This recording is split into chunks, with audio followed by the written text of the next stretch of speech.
ক্ষমতা নিয়ে নিব, সেনাপ্রধান এটা করব, ওইটা করব, এটা করব। আর এই বিদেশে বসা ইউটিউবার গুলি এরা পাগল হয়ে গেছে ভাই, এরা কোনো সুস্থ লোক নাই, এরা প্রত্যেকটা লোক একটা সাইকো, একটা গুজবের সাইকো।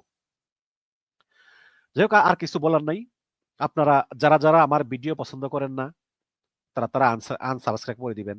অনেকে আমাকে বলে যে ভাই আপনার তো সাবস্ক্রাইবার কমতেছে, আপনার তো ভিউ হয় না। দেখুন, আমি যা বিশ্বাস করি তাই বলি। শেখ হাসিনা যখন ক্ষমতায় ছিল তখন আমার কথা আপনাদের ভালো লাগতো, কারণ আমি ফ্যাসিস্টের বিরুদ্ধে কথা বলতাম। কিন্তু এখন তো ফ্যাসিস্ট পালিয়ে গিয়েছে, এখন আমাদের দেশ গড়ার পালা। কেমন বাংলাদেশ আমি চাই, এখন সেটা নিয়ে আপনাদের সঙ্গে যদি আমার মতভেদ থাকে, তাহলে আপনারা আনসাবস্ক্রাইব করতে পারেন। কিন্তু সাবস্ক্রাইবার কমানোর ভয়ে, মানে কমে যাওয়ার ভয়ে আমি তো ভাই মিথ্যা কথা বলতে পারবো না। সাবস্ক্রাইবার ধরে রাখার জন্য, ভিউ ধরে রাখার জন্য একটার পর একটা মিথ্যা কথা বলবো, একটার পর একটা গুজব ছড়াবো। ভাই, একদিন তো সবারই মরতে হবে, তাই না? একদিন সবারই মরতে হবে, সময় কারোই কিন্তু বেশি নেই। ঠিক আছে, সবারই এক পা কবরে। এটা ওই গুজববাজরা মনে রাখে না, তারা অনবরত গুজব ছড়িয়েই যায়।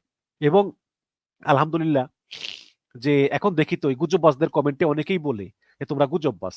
আগে কিন্তু বলতো না, আগে ওরা যখন গুজব ছড়াতো তখন ওই কমেন্টে বলতো দাদা আপনি সঠিক, দাদা আপনি মহাজ্ঞানী, অমুক অমুক ভাই সেরা সাংবাদিক।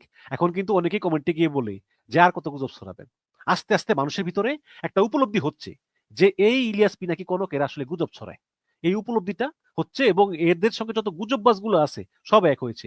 আরেকজন আছে গুজববাজ, তাজ হাসমি, ওনাকে একসময় পছন্দ করতাম, কিন্তু এই লোকটা বয়স ৮০, ৭৫-৮০ হবে, এই বৃদ্ধ বয়সে উনি এক পা কবরে এত গুজব যে কিভাবে ছড়ায় ভাই, মাঝে মধ্যে অবাক লাগে।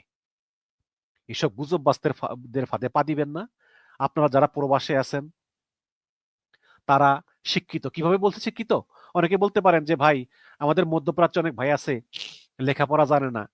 আমি বলবো তারাও শিক্ষিত।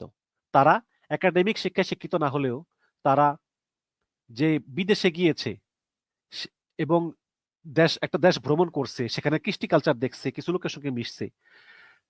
মনীষীরা বলেছেন যে পৃথিবীতে সবচেয়ে বেশি জ্ঞান হয় দেশ ভ্রমণে, দ্বিতীয় দ্বিতীয় জ্ঞান হয় বই পড়ায়। কাজে দেশ ভ্রমণ কিন্তু বই পড়ার চেয়ে বেশি।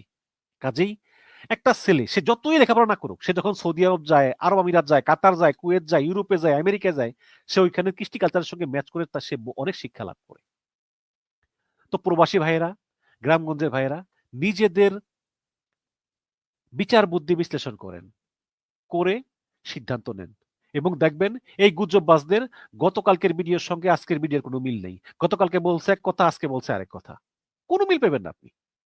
এবং দেখবেন এরা কিছু লোকের সমালোচনা করতেই থাকে, কিন্তু কিছু লোক এত অপরাধ করে তারপরেও এদের এদের মানে কোনো সমালোচনা করে না।